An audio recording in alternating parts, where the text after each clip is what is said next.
Hello বন্ধুরা, গুন্ডাদের মন নাকি অনেক ভালো হয়। হয়তোবা তারা হুটহাট রেগে যায়, হয়তোবা তারা বদমেজাজি, কিন্তু আদতে তাদের মন খুব ভালো। তারা যখন কোনো কাজ করে বেশ মনোযোগ দিয়ে করে, বললেন আমাদের মহারাজ। সম্প্রতি একটি ইন্টারভিউতে অভিনেতা প্রতীক সেনকে প্রশ্ন করা হয়েছিল, বেশ অন্যরকম একটি চরিত্র দর্শক দেখতে পাচ্ছে উড়ান সিরিয়ালে।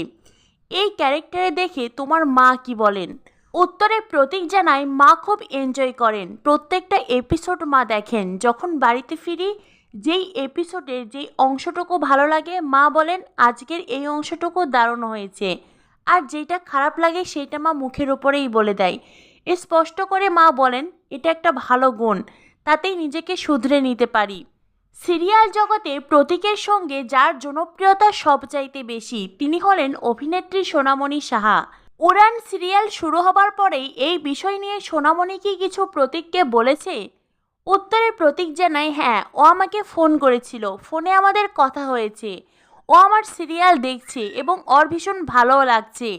সোনামণিরও নতুন সিরিয়াল শুরু হয়েছে, শুভ বিবাহ। 3টি এপিসোড ইতিমধ্যে হয়ে গেছে, আমিও দেখেছি।